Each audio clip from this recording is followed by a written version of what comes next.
जानते हैं आप, वक्त का सुपर पावर जिसके पास पेट्रोल मिसाइल की कोई कमी नहीं, जो पूरी दुनिया में दादागिरी करने में मशहूर है। अमेरिका से लेकर यूरोप और न जाने कितने ममालिक एक साथ खड़े हैं। क्या कभी आप ये नहीं सोचते, हमारी आंखें तो बहती हैं, दर्द तो होता है, तकलीफ तो होती है, लेकिन प्राउड फील भी होता है कि इतने सारे कुत्ते अगर भौंक रहे हैं तो एक छोटे से इलाके के लिए महीने भर 40 दिन से जंग करके तबाह कर डाला, बम बारूद से पूरे शहर को राख कर डाला। लेकिन मेरे अजीजों, मेरी इस गुफ्तगू को याद रखना, चंद दिन आएंगे फिर देखना आप उन्हीं गज्जा के बच्चों के हाथों में परचम इस्लाम लहराता हुआ देखेंगे, और उन जालिमों के आंखों से आंखें मिलाकर बात करने वाले जवानों को पूरी दुनिया आलोचना कर रही है, तनकीद कर रही है, ये बच्चों के कातिल हैं। एक नुक्ते की बात अर्ज कर रहा हूं, हॉस्पिटल पर बम गिरा देते हैं। आपको पता है फिलिस्तीन में अभी तकरीबन 8000 बच्चे मारे गए, जिनकी उम्र 6 महीने, साल भर, 2 साल, 4 साल, 5 साल। बच्चों को कोई भी निजाम से ताल्लुक रखने वाला हो, रहम की नजर से देखता, किसी भी धर्म वाला हो, लेकिन ये जालिम क्यों बच्चों को मार रहे हैं पता है? वजह सिर्फ ये है, वो खौफ सता रहा है जो इकबाल ने 100 साल पहले कहा था, सुना है कुदसियों से मैंने कि वो शेर फिर होशियार होगा। इकबाल ने कहा था, सुना है कुदसियों से मैंने कि वो शेर फिर होशियार होगा। कौन सा शेर? निकल करके सहरा से जिसने उलट दिया था तख्ते रोमा को। क्या बात है, वाह वाह वाह। वो शेर फिर होशियार होगा। ये इजराइली वही काम कर रहे हैं जो इनके बाप दादा फिरौनी ताकत किया करते थे। फिरौन को नुजूमियों ने बताया था कि एक बच्चा पैदा होगा जो तेरी सल्तनत को हिलाक कर देगा, और इस खौफ से उसने 1 साल के अंदर 12,000 बच्चों को कत्ल कर डाला था। नुजूमियों ने बताया था फिरौन के ख्वाब की ताबीर में 12,000 बच्चों को कत्ल कर डाला, लेकिन जो बच्चा इसकी सल्तनत को हिलाक करने वाला था वो मूसा अलैहिस्सलाम थे। पैदा भी हुए हैं और फिरौन के घर में ही अल्लाह ने उनको पाला। आपको पता है, तफसीर उठा करके देख लें, जब हजरत मूसा अलैहिस्सलाम की माँ, उनकी विलादत का वक्त करीब आया तो तहखाने में गई, बेटा पैदा हुआ। हालात ऐसे थे कि फिरौन जो भी बच्चा पैदा होता ज़बह कर देता था। कुरान में आया, युज़ब्बिहूना अब्नाअहुम व यस्तहयूना निसाअहुम। लड़की पैदा होती तो जिंदा छोड़ देते थे, बेटा पैदा होता तो ज़बह कर देते थे। अब मूसा अलैहिस्सलाम जब पैदा हुए तो क्या किया? खुदा की तकदीर और उसकी हिकमत के फैसले आपको मैं बता रहा हूं, तफसीर से ताल्लुक रखने वाली बात। अल्लाह ताला ने मूसा अलैहिस्सलाम की माँ के दिल में ये बात डाला कि एक लकड़ी के संदूक में इनको रख करके दरिया में बहा दो। और रबतना अला कुल, अल्लाह ताला फरमाता है कि हमने उनके दिल को बांध दिया, मजबूत किया। किसको? हजरत मूसा की माँ को। उन्होंने एक संदूक में मूसा अलैहिस्सलाम को रखा और दरिया में बहा दिया। मूसा अलैहिस्सलाम की बड़ी बहन बहते हुए संदूक का पीछा करते हुए जा रही थी, देख रही थी कहां गया है संदूक। सीधे फिरौन के बागीचे के किनारे जाकर लग गए। फिरौन की औलाद नहीं थी, फिरौन की बीवी वो बागीचे में टहलने आई थी, देखा एक संदूक आकर लगा है, गुलाब जैसा हसीन बच्चा है, उठा लिया, प्यार किया और लेकर के आई। फिरौन से कहने लगी कि हम इसको अपना बेटा क्यों ना बना ले। पहले फिरौन तो डरा कि कहीं वो मेरी सल्तनत को हिलाक करने वाला बच्चा ये तो नहीं है। बीवी ने कहा, कैसी बात करते हो, ये तो दरिया से बहकर के आया है, तुम्हें पता नहीं मौला कहां से बहाकर तुम्हारी हिलाकत को लाए। तुम्हारी हिलाकत कहां से आएगी तुम्हें अंदाजा भी नहीं है। सुनो मेरी बात को। फिरौन ने बीवी की बात मान ली। मूसा अलैहिस्सलाम की परवरिश फिरौन के घर में हो रही है, फिरौन के घर में, और वो भी किस शान से। मूसा अलैहिस्सलाम पैदाइशी बच्चे हैं, दूध पिलाने की बात आई तो किसी दाया का दूध आप पकड़ते नहीं। मूसा अलैहिस्सलाम की बहन भी वहां खड़ी सब देख रही थी। फिरौन की बीवी से कहा, मैं एक दाया को जानती हूं जिसका दूध हर बच्चा पकड़ लेता है, कहा बुला लाओ, हम शाही खजाने से उसे इनाम भी देंगे। वो गई और अपनी माँ को ले आई, अपनी माँ को ले आई। मूसा अलैहिस्सलाम अपनी माँ के गोद में गए, जैसे ही सीने से लगाया दूध पीने लग गए। बादशाहत में खुशी, और मूसा अलैहिस्सलाम की माँ को इनाम और इकराम भी दिया गया। हर बच्चे की परवरिश के लिए मूसा अलैहिस्सलाम की माँ को फिरौन के घर में रखा गया। तुम्हें पता है रब तबारक व तआला की हिकमत के फैसले, वमकरू वमकरल्लाह वल्लाहु खैरुल माकिरीन। मेरा रब फरमाता है काफिर मंसूबा बनाते हैं और अल्लाह खुफिया तदबीर करता है, और रब की खुफिया तदबीर गालिब आती है। मूसा अलैहिस्सलाम जवान हुए फिरौन के घर में, फिरौन के घर में जवान हुए। उसके बाद फिर आपने जब अपनी नबूवत के बाद दावत हक पेश की तो फिरौन जानी दुश्मन हुआ। उसके बाद जो हालात हुए आपको पता है। फिरौन मूसा अलैहिस्सलाम को मारने के लिए पूरी फौज लेकर पीछे निकला। मूसा अलैहिस्सलाम समंदर में चल करके आगे गए, रास्ते आपके लिए खुल गए। फिरौन भी उसी रास्ते पर आया। अल्लाह फरमाता है कि हमने समंदरों को मिला दिया, गर्क कर दिया फिरौन को। एक छोटी सी तारीख में आपको बता रहा हूं, 12,000 बच्चों का कत्ल किया इस डर से कि मुझे हिलाक करने वाला बच्चा ना पैदा हो। लेकिन जो बच्चा तेरी सल्तनत को हिलाक करने वाला था वो तेरी नाक के नीचे परवरिश पा रहा था। आज इन जालिमों ने गद्दा के हजारों बच्चों को सिर्फ इसलिए मारा है कि ये बड़े होकर के मुजाहिद ना बन जाए, ये बड़े होकर के हमें आंख दिखाने वाले ना बन जाए। और बाज़ाब्ता स्टेटमेंट में ये कहते भी हैं इन बच्चों को कत्ल करने से हमें कोई खौफ नहीं, कोई आपत्ति नहीं है, कोई तकलीफ नहीं है, इसलिए कि बड़े होकर के ये हमें आंख दिखाने वाले बनेंगे। ये डर तुम्हारा बता रहा है। कई हजार बच्चों को भी तुम कत्ल कर लो, लेकिन तुम अल्लाह की उस हिकमत से गाफिल हो। जालिमो, वो अनकरीब पैदा होगा जिसको दुनिया सलाहुद्दीन कहती है, वो अनकरीब होगा।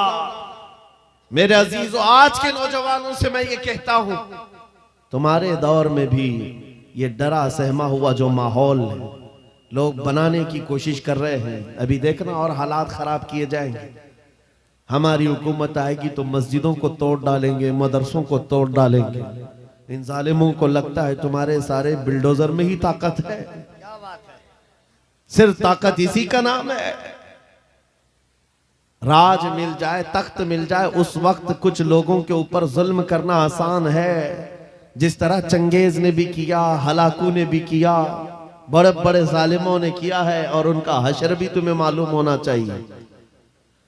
इंशाअल्लाह वो वक्त आएगा जब खसो खाशात की तरह तुम बहा दिए जाओगे, अखबारों में तुम्हारा नाम तक ना होगा। और अगर कुछ बाकी रहेगा तो क्या रहेगा?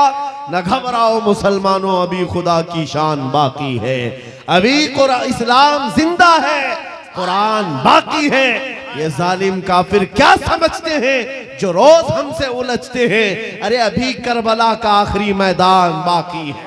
नारे तकबीर, नारे रिसालत, मुहाफिज़े नामूसे रिसालत, मसलके आला हजरत।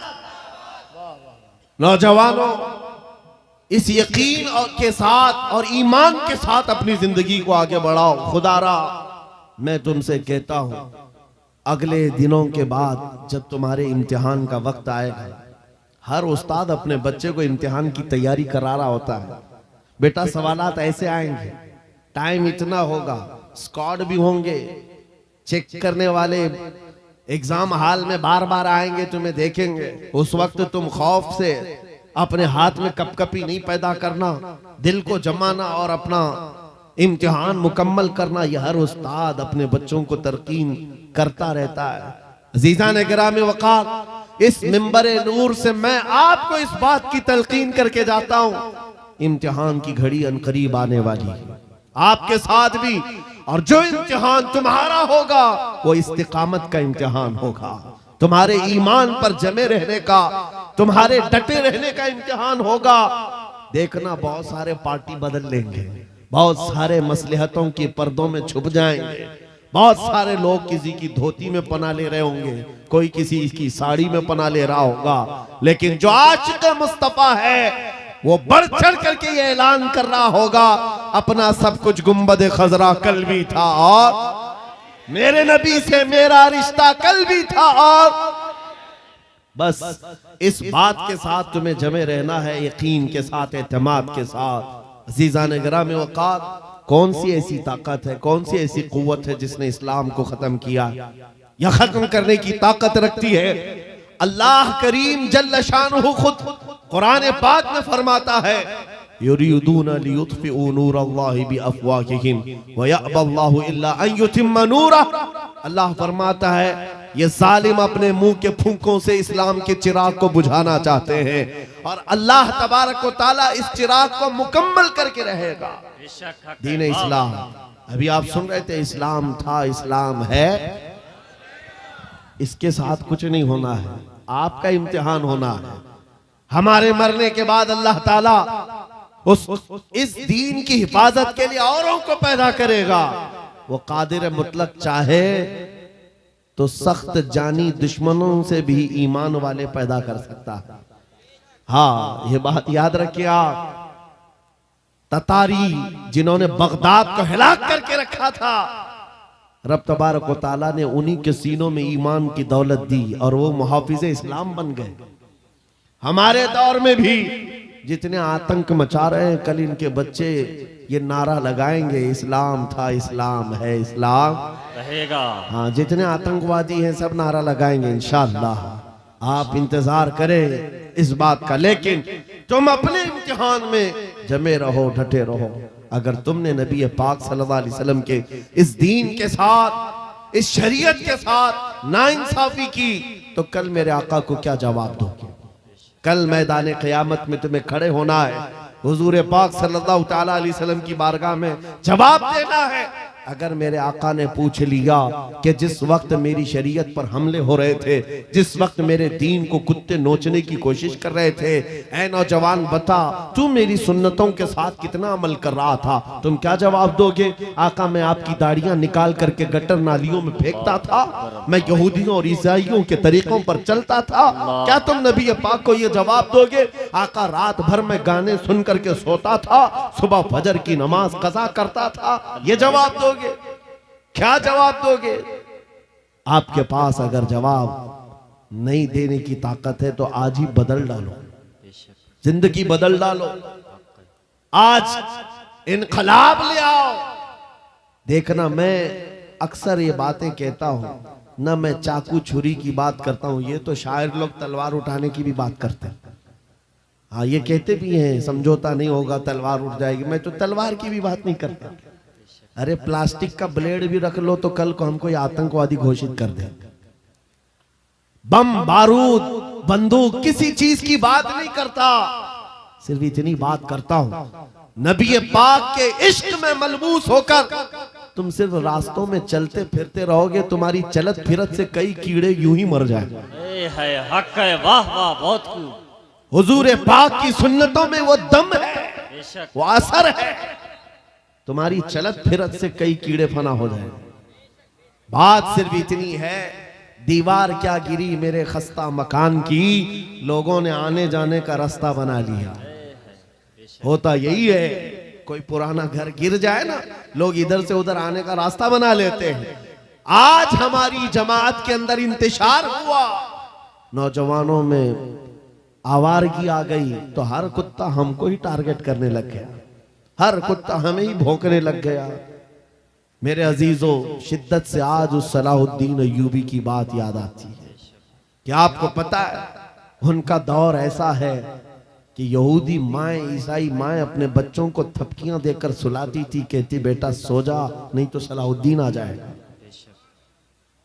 हालांकि जुल्म से कोई तख्त नहीं बिछाया था, सुन्नते मुस्तफा का रौब ऐसा कायम था, हुजूर के इश्क का रौब कायम था, जिसकी वजह से पूरी दुनिया में उनकी तूती बोलती थी।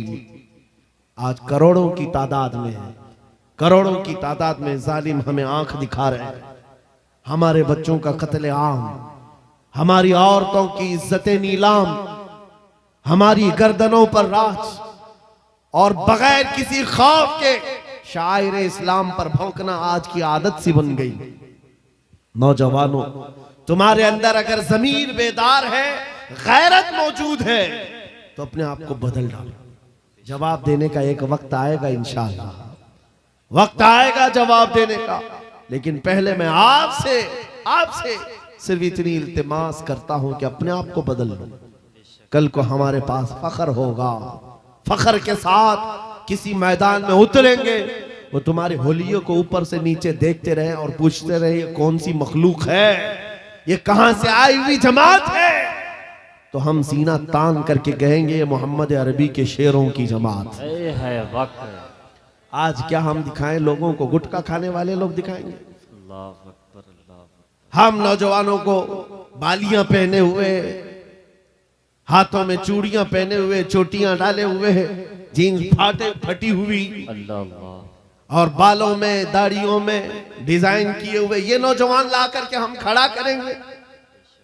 मेरे अजीजों, दुनिया के ऊपर अगर हैबत तारी होती है तो सिर्फ आशिकाने मुस्तफा से होती है, हुजूर के गुलामों से होती है। आज से 3 साल पहले पैरों से माजूर एक खादिम हुसैन ललकारता था, है हक है। वाह व्हील वाह, चेयर पर बैठ करके ललकारता था। अरे सफेद दाढ़ी हो चुकी, उम्र काफी है, सफेद दाढ़ी, पैरों में माजूरी, लेकिन पूरी दुनिया में ऐसी हैबत तारी कि यूरोप की जमीन भी हिलती नजर आए। हॉलैंड की पार्लियामेंट में बाज़ाब्ता उनको लेकर कहा जाए ये आदमी मोस्ट डेंजरस है, बहुत ज्यादा डेंजर है। हम सोचते हैं ये तो पैरों से माजूर सफेद दाढ़ी वाला व्हील चेयर पर बैठा हुआ तुम्हारे लिए कैसे डेंजर हो गया? तुम्हारे पास तो बहुत बड़े बड़े मिसाइल, एटम बम है, सब कुछ है। पता ये चला कि रब तबारक व तआला जो हैबत डालता है वो आशिक मुस्तफा की हैबत डालता है। हक है, बेशक। नबी पाक की सुन्नतों पर आमिल है, या रसूल अल्लाह, या रसूल अल्लाह।